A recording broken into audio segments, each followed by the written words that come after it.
ថ្ងៃនេះមាន3សំណួរឆ្លើយតបទៅកាន់បងប្អូនអរគ្នាជាចំណេះដឹងចែករំលែកទាក់ទងទៅនឹងការស្នើសុំបានបើកបរ Digital តាមរយៈ DG Super App ដែលខ្ញុំបាន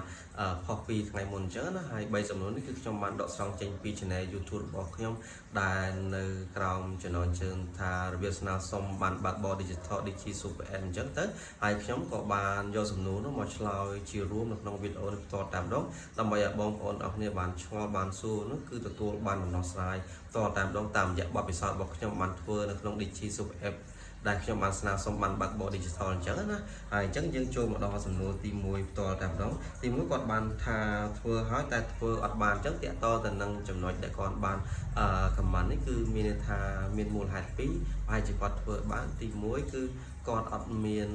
បែងធនាគារនៅក្នុងការដែលគាត់បានភ្ជាប់ជាមួយនឹង DG Super App នោះទៅដូច្នេះហើយគឺក៏អត់អាចស្នើសុំបានដែរហើយចំណុចទី2ទៀតគឺគាត់មានបានបើកបរដែរប៉ុន្តែបានបើកបររបស់គាត់អត់មាន QR code ដូច្នេះហើយគឺជាហេតុដែលគាត់មិនអាចស្នើសុំបានបើកបរ Digital បាននៅលើទូរស័ព្ទដៃតាមរយៈ DG Super App តតែម្ដងអញ្ចឹងចូលមកដល់សំណួរទៀតបងប្អូនបានសួរថាចុះបើបានបើកបរមិនមាន QR code ចម្លើយគឺងាយទេគឺបងប្អូនមិនអាចស្នើសុំបានបើកបរ Digital បានទេដោយសារតែក្នុងកម្មវិធី DG Super App នេះគឺតម្រូវឲ្យ scan ជាមួយនឹង QR code នៅលើបានបើកបររបស់បងប្អូនតែម្ដងហើយបើសិនជាបងប្អូនមានបានបើកបរដែលមិនមាន QR code នោះគឺបងប្អូនអាចបន្តប្រើប្រាស់ដដែលគឺដាក់តាមខ្លួនដដែលរាល់ពេលដែលបងប្អូនបានបើកបរអញ្ចឹងណាហើយប្រើប្រាស់រហូតដល់រវាអស់សុពលភាពហើយបងប្អូនទៅបន្តនៅបានបើកបរថ្មីទៅគឺបងប្អូននឹងទទួលបាននៅបានបើកបរដែលមាន QR code ហើយសម្រាប់នីតិវិធីដែលអាចបន្តនៅបានបើកបរបាន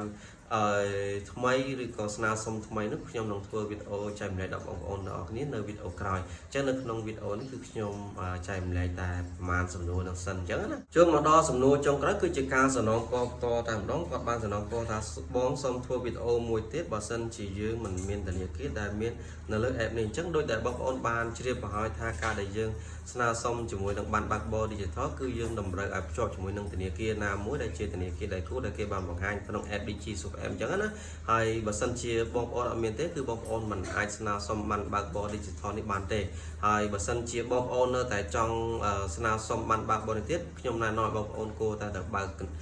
កុងធនាគារណាមួយដែលបងប្អូនចង់បើកនោះគឺរួមមាន Exida ABA ឬក៏ Wing Bank ឬក៏វឌ្ឍនៈ Bank អញ្ចឹងទៅបងប្អូនគ្រាន់តែទៅដើម្បីបើកគណនីហ្នឹងគឺជាការស្រេចហើយបន្ទាប់ពីបងប្អូនបានបើកនឹងគណនីហើយគឺបងប្អូនអាចមកភ្ជាប់ជាមួយនឹង DG Super App បានដើម្បីស្នើសុំទៅលើបានបើកបរ Digital នេះបន្តតែម្ដងហើយដើម្បីជាភាពងាយស្រួលគឺបងប្អូនអាចធ្វើតាមអ្វីដែលខ្ញុំបានបង្ហាញនៅក្នុងវីដេអូនេះគឺបងប្អូននឹងអាចទទួលបានដំណោះស្រាយហើយអញ្ចឹងវីដេអូនេះក៏ឈានចូលដល់ទីបញ្ចប់កុំភ្លេចចុចតាមដានខ្ញុំដើម្បីទទួលបានចំណេះដឹងចែករំលែកបន្តទៀតបាទអរគុណជួបគ្នានៅវីដេអូក្រោយ